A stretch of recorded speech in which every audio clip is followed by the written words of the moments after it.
الحمدللہ رب العالمین والصلاة والسلام علی محمد الامین فاعوذ باللہ من الشیطان الرجیم بسم اللہ الرحمن الرحیم۔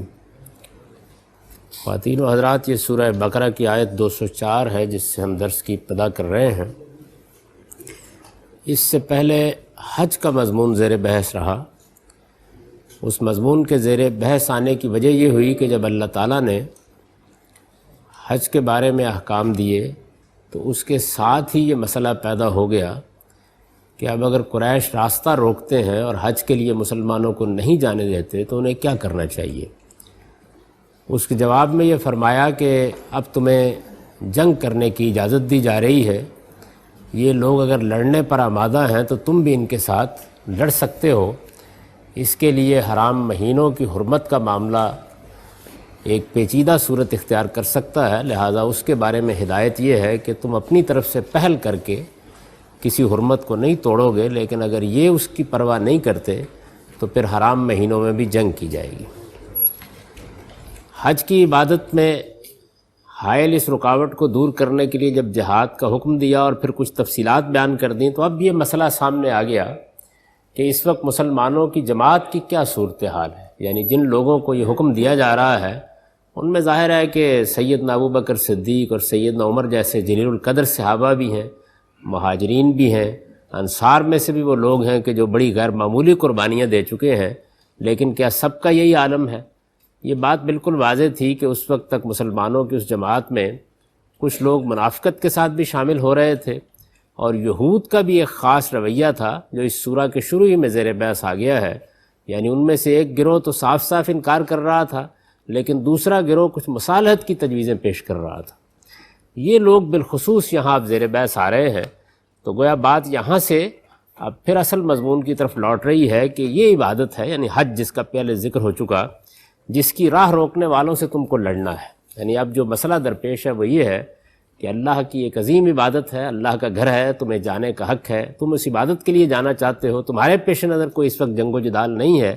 لیکن اگر اس راستے میں کوئی مشکل پیش آتی ہے اور تمہیں تلوار اٹھانا پڑتی ہے تو اس عظیم عبادت کی راہ روکنے والوں سے لڑنے کا جو حکم تمہیں دیا جا رہا ہے اس کے ساتھ یہ بات بھی ملحوظ رہنی چاہیے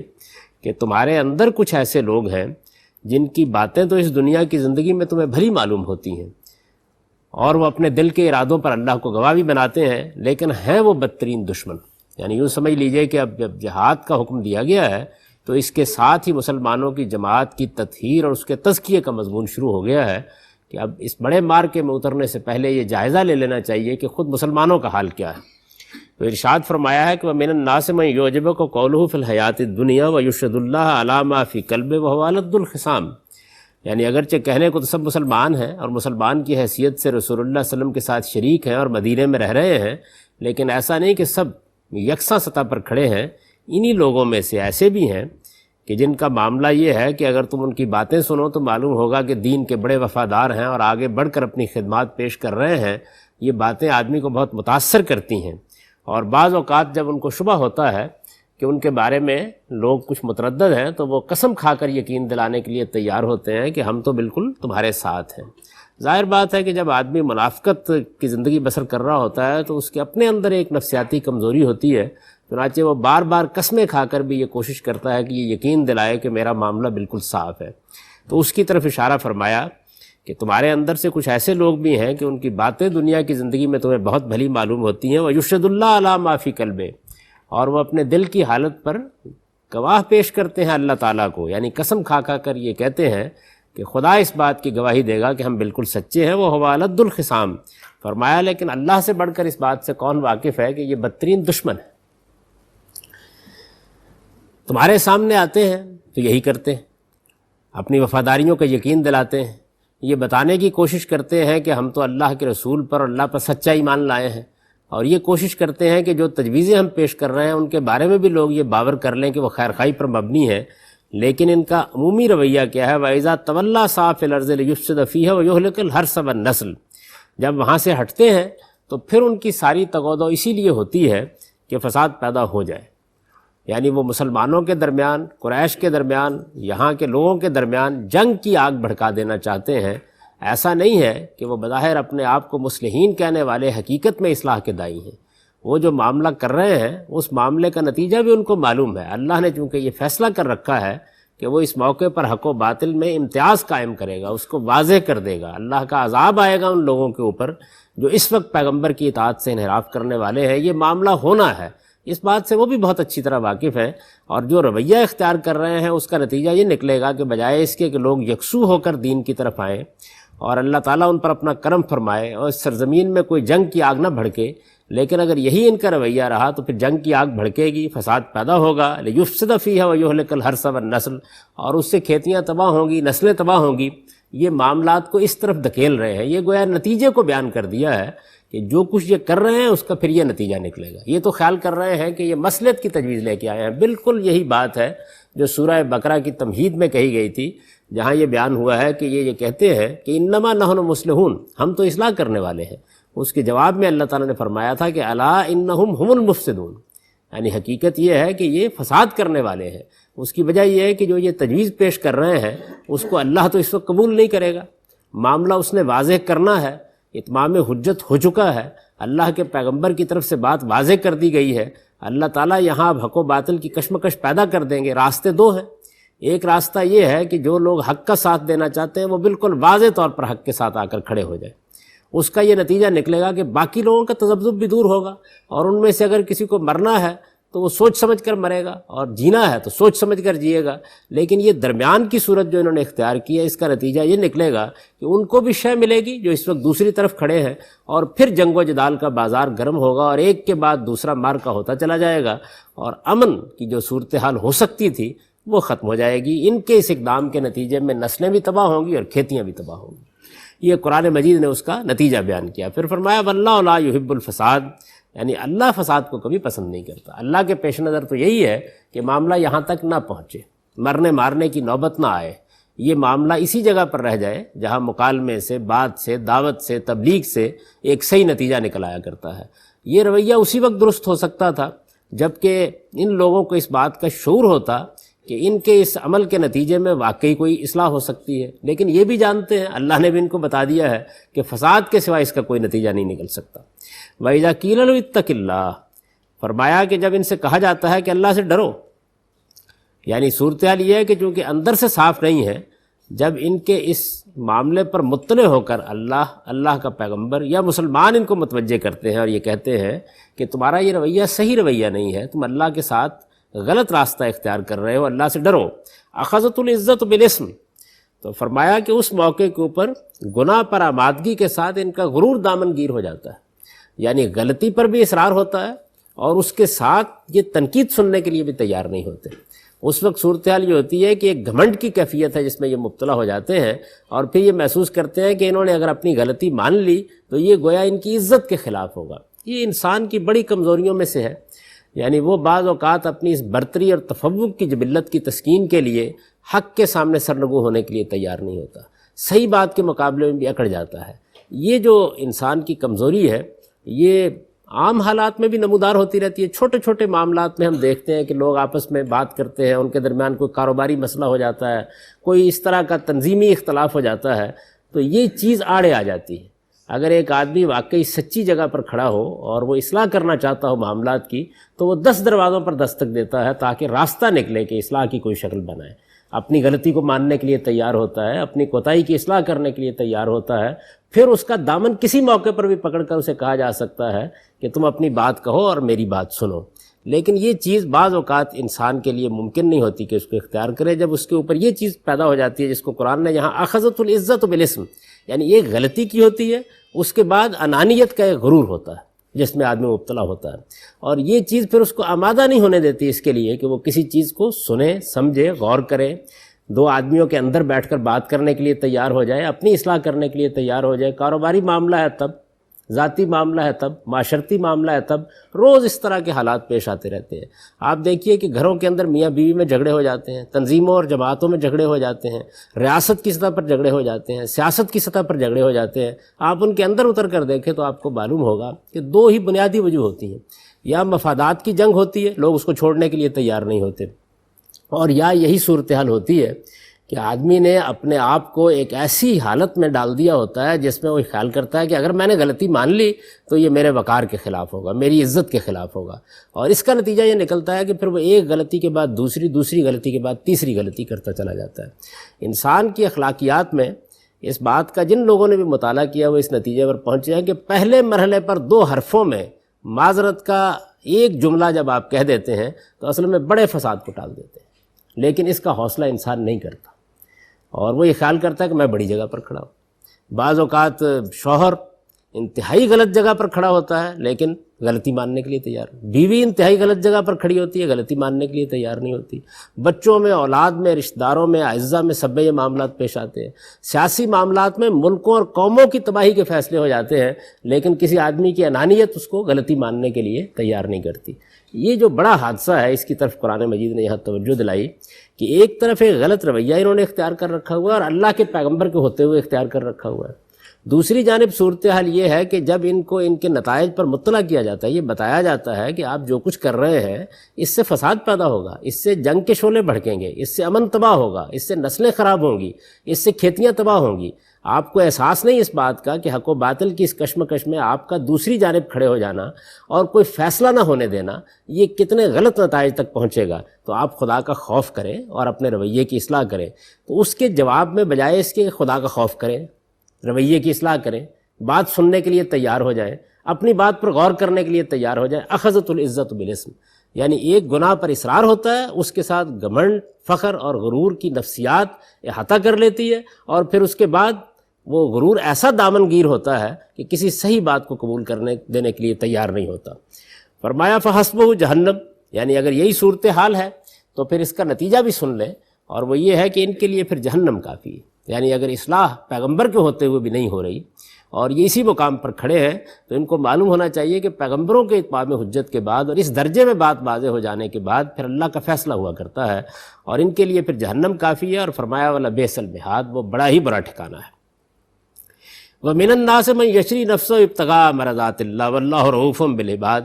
اور فرمایا کہ ایسا نہیں ہے کہ یہ سارے کے سارے جتنے لوگ ہیں ان کا حال وہی ہے، انہی لوگوں میں کچھ ایسے بھی ہیں کہ اللہ کی رضا جوئی کے لیے اپنی جان کھپا دینے کے لیے تیار ہے۔ یعنی مسلمانوں کی اس وقت کی جو جماعت ہے اس کا تجزیہ کیا جا رہا ہے کہ ہم ایک بڑی ذمہ داری کی طرف دعوت دے رہے ہیں، اور جب ہم نے اب یہ کہہ دیا ہے کہ اگر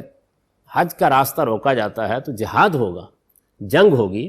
تو جائزہ لے لینا چاہیے کہ صورتحال کیا ہے۔ تو فرمایا کہ ایک گروہ کا معاملہ یہ ہے، اور دوسری جانب وہ نفوس قدسیہ بھی ہیں، وہ خدا کے بندے بھی ہیں کہ جو اللہ کی رضا طلب کرنے کے لیے اپنی جان کھپا دینے کے لیے تیار ہے۔ یعنی نہ ان کے لیے کوئی عزت نفس کا معاملہ ہے، نہ ان کے لیے کوئی غرور اور گھمنڈ کا مسئلہ ہے، نہ ان کو غلطی کے ماننے میں کوئی تردد ہوتا ہے، وہ صحیح دین پر کھڑے ہیں، صحیح راستے پر کھڑے ہیں، جو دعوت دی جاتی ہے اس میں حق و باطل کو امتیاز کرتے ہیں، صحیح بات کو قبول کرنے کے لیے تیار ہوتے ہیں، اور ان کے ہاں کوئی کمزوری بھی نہیں ہے، اس مارکے میں وہ اپنی جان کھپانے کے لیے تیار ہیں۔ اور اگر کوئی غلطی ان سے ہو جاتی ہے، یعنی کسی نوعیت کی کوتاہی ہو جاتی ہے، تو اللہ پھر اس کو معاف کر دیتا ہے۔ اس کی وجہ یہ ہے کہ ان سے پھر جو غلطی ہوتی ہے وہ نہ تو اپنی انانیت کی وجہ سے ہوتی ہے، نہ اصرار کی وجہ سے ہوتی ہے، وہ غلطی وہی غلطی ہوتی ہے جو کسی بھی انسان سے ہو سکتی ہے۔ واللہ رؤوف بالعباد، فرمایا اس طرح کے بندوں پر اللہ بہت مہربان ہے۔ جیسے اوپر کے گروہ کے بارے میں یہ کہا کہ ان کے لیے اب جہنم ہی کافی ہے، وَلَبِئْسَ الْمِہَادُ،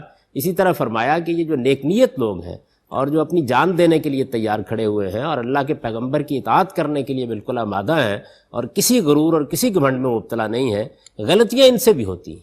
لیکن ان کی غلطی اور ان کی غلطی میں بڑا فرق ہے۔ ان کی غلطی سرکشی کی غلطی ہے، اصرار کی غلطی ہے، اور ان کی غلطی انسان کی کمزوریوں سے پیدا ہوتی ہے۔ اللہ اس طرح کی غلطیوں کے اوپر سزا دیتا ہے اور ان غلطیوں کو معاف کر دیتا ہے۔ واللہ رؤوف بالعباد۔ یا ایھا الذین آمنوا ادخلوا فی السلم کافہ، اب ظاہر ہے کہ دو جماعتوں کو بیان کر دیا ہے کہ ایک طرف ایک گروہ ہے، دوسری طرف دوسرا گروہ ہے۔ ایک گروہ کے ہاں فساد کو سامنے دیکھ کر بھی اپنے رویے کی اصلاح کے کوئی آثار نظر نہیں آتے، دوسرا گروہ اپنی غلطیوں اور کوتاہیوں پر معافی مانگنے کے لیے، رجوع کرنے کے لیے تیار ہے۔ یہ دونوں گروہ سامنے ہیں، تو پھر دونوں کو سامنے رکھ کر یہ دعوت دی کہ ایمان والوں، ایمان کے ساتھ یہ دو رویے نہیں ہو سکتے۔ یعنی یہ نہیں ہو سکتا کہ مسلمانوں کی جماعت میں کچھ لوگ وہ رویہ اختیار کریں اور وہ بھی مسلمان ہی سمجھا جائے اللہ کے ہاں،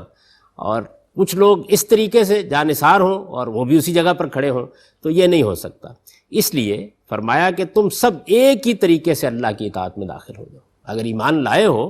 تو پھر سارے مل کر ایک ہی طریقے سے اللہ کی اطاعت کرو، اللہ کے پیغمبر کی اطاعت کرو۔ یا ایھا الذین آمنوا ادخلوا فی السلم کافہ، ایمان والو پھر تم سب ایک ہی طریقے سے اللہ کی اطاعت میں داخل ہو جاؤ۔ ولا تتبعوا خطوات الشیطان، اور شیطان کے نقوش قدم کی پیروی نہ کرو۔ یعنی یہ جو راستہ تمہیں بتایا ہے یہ شیطان نے بتایا ہے، یہ افتراق کا راستہ، یہ فساد کا راستہ، یہ پیغمبر کی نافرمانی کا راستہ، خدا کے مقابلے میں سرتابی کا راستہ، یہ شیطان کا دکھایا ہوا راستہ ہے۔ انہ لکم عدو مبین، اور یہ بات یاد رکھو کہ وہ تمہارا کھلا دشمن ہے۔ فإن زللتم من بعد ما جاءتکم البینات، اب یہ کھلی کھلی تنبیہات تمہارے پاس آ گئی، یعنی اللہ تعالیٰ نے بالکل تجزیہ کر کے بتا دیا ہے کہ صورتحال کیا ہے۔ وہ لوگ جو اپنی طرف سے بہانے تراش رہے ہیں ان کو بھی متنبع کر دیا ہے، اور جن لوگوں سے کوئی غلطی حقیقت میں ہوتی ہے ان کو بشارت بھی دے دی ہے اور غلطی کے بارے میں بھی توجہ دلا دی ہے۔ یہ صورتحال ہے جس میں کھلی تنبیہات تمہارے سامنے آ گئی ہیں۔ اس کے بعد بھی اگر لغزش کھاتے ہو، فإن زللتم من بعد ما جاءتکم البینات، یعنی ایک تو یہ ہے کہ آدمی کو معلوم نہیں تھا، متنبع نہیں تھا، اس کو کسی نے توجہ دلائی نہیں تھی، نصیحت نہیں کی تھی، وہ غفلت میں پڑا ہوا تھا۔ اب تو صورتحال یہ ہے کہ تمہارے سامنے کھول کر ساری حقیقت واضح کر دی گئی ہے، اس کے بعد بھی لغزش کھاتے ہو تو پھر یاد رکھو فاعلموا ان اللہ عزیز حکیم، اللہ زبردست ہے، وہ بڑی حکمت والا ہے۔ اب یہ دونوں صفات جہاں اللہ تعالیٰ کی آتی ہیں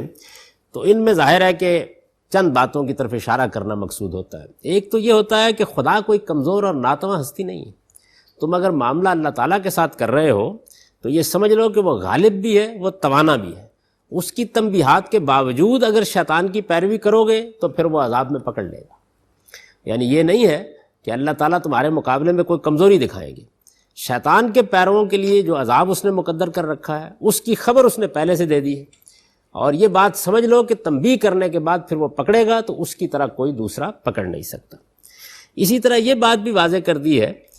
کہ ایسی ہدایات آ جانے کے بعد، اس طرح حقیقت کے مبرہن ہو جانے کے بعد بھی راہ حق کو چھوڑ کر جو شیطان کی پیروی کریں گے وہ خدا کا کچھ نہیں بگاڑیں گے تو اپنا بگاڑیں گے۔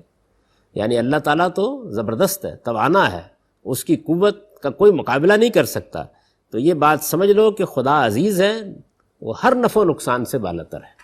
اس کے معاملے میں یہ خیال نہ کرو کہ تمہارے رویوں سے اس کو کوئی نقصان پہنچ جائے گا۔ تم جو نقصان کرو گے اپنا کرو گے، جو بگاڑو گے اپنا بگاڑو گے۔ اسی طرح جب یہ فرمایا جاتا ہے کہ وہ حکیم ہے اور اس طرح کے مواقع پر فرمایا جاتا ہے تو اس کا مطلب یہ ہوتا ہے کہ جو لوگ اس کی ہدایت پر قائم رہیں گے،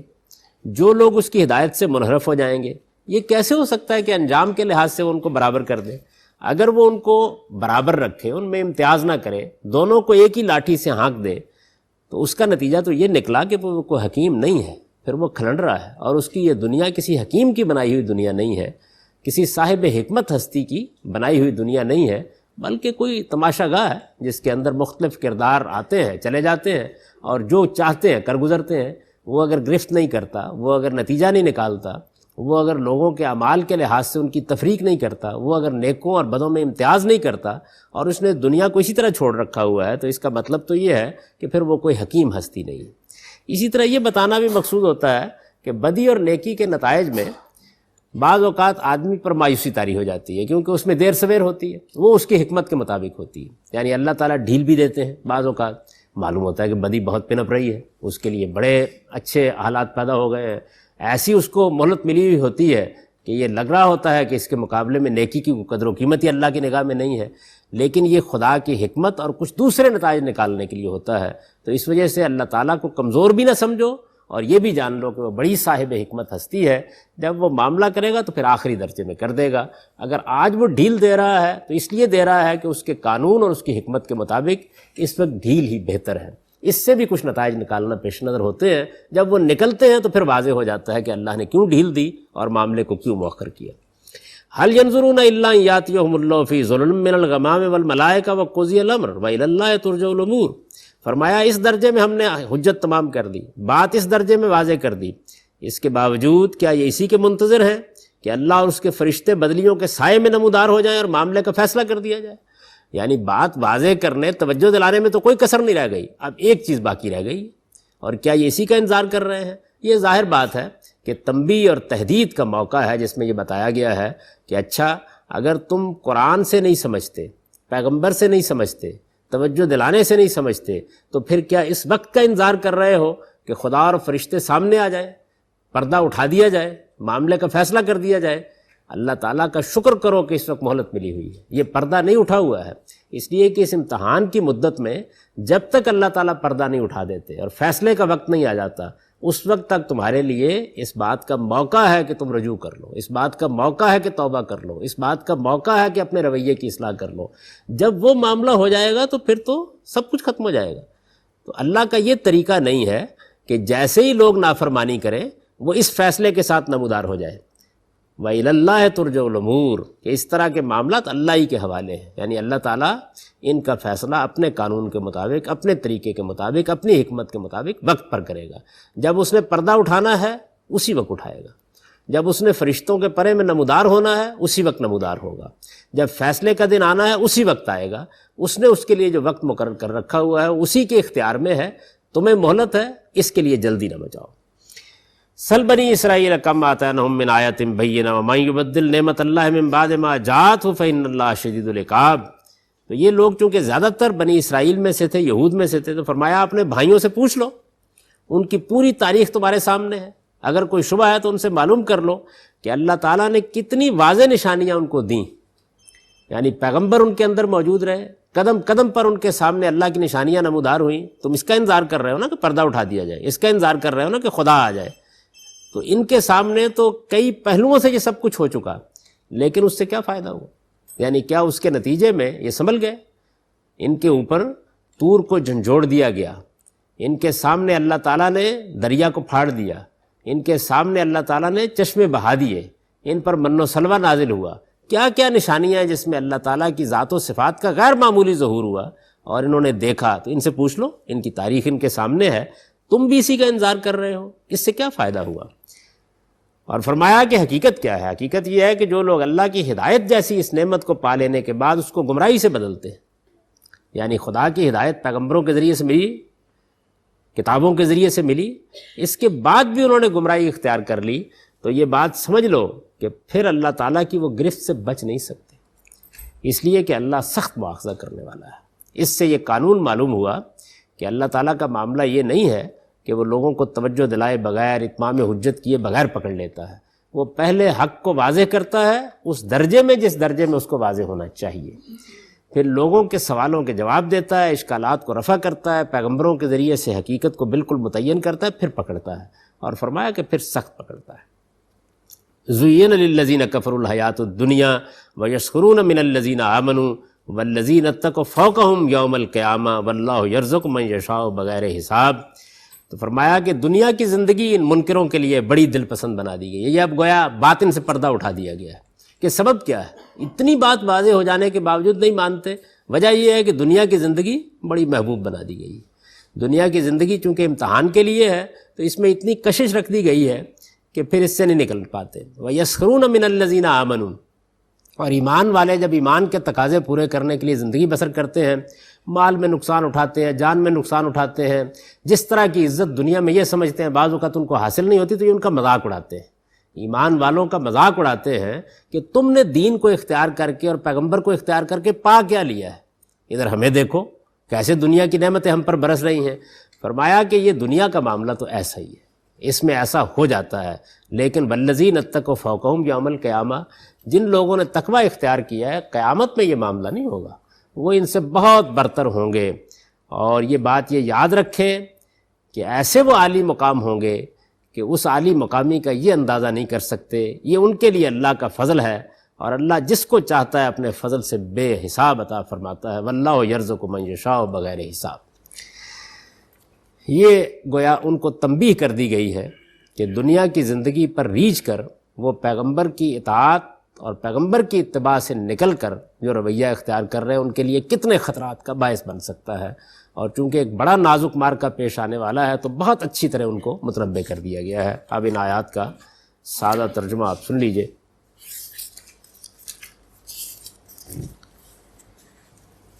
یہ عبادت ہے جس کی راہ روکنے والوں سے تم کو لڑنا ہے۔ اور ادھر صورتحال یہ ہے کہ تمہارے لوگوں میں کچھ ایسے ہیں کہ جن کی باتیں تو اس دنیا کی زندگی میں تمہیں بھلی معلوم ہوتی ہیں، اور وہ اپنے دل کے ارادوں پر اللہ کو گواہ بھی بناتے ہیں، لیکن ہیں وہ بدترین دشمن۔ تمہارے سامنے وہ یہی کرتے ہیں، اور جب وہاں سے ہٹتے ہیں تو ان کی ساری تگودو اس لیے ہوتی ہے کہ زمین میں فساد پھیلائیں اور کھیتیوں کو غارت کریں اور نسلیں تباہ و برباد کر دیں، اور تم جانتے ہو کہ اللہ فساد کو پسند نہیں کرتا۔ اور جب ان سے کہا جاتا ہے کہ اللہ سے ڈرو تو گناہ پر آمادگی کے ساتھ ان کا غرور دامن گیر ہو جاتا ہے، سو ان کے لیے جہنم کافی ہے اور وہ بہت برا ٹھکانہ ہے۔ اور انہی لوگوں میں کچھ ایسے بھی ہیں کہ اللہ کی رضا جوئی کے لیے اپنی جان کھپا دینے کے لیے تیار ہے۔ یہی ہیں کہ جن سے کوئی غلطی ہو جائے تو اللہ اسے معاف کر دیتے ہیں، اور اس طرح کے بندوں پر اللہ بہت مہربان ہے۔ ایمان والو، ایمان کے ساتھ یہ دو رویے نہیں ہو سکتے، اس لیے تم سب ایک ہی طریقے سے اللہ کی اطاعت میں داخل ہو جاؤ اور شیطان کے نقش قدم کی پیروی نہ کرو، وہ تمہارا کھلا دشمن ہے۔ ان کھلی ہوئی تنبیہات کے بعد بھی جو تمہارے پاس آئی ہیں، اگر تم لغزش کھاتے ہو تو جان لو کہ اللہ زبردست ہے، وہ بڑی حکمت والا ہے۔ اس اتمام حجت کے باوجود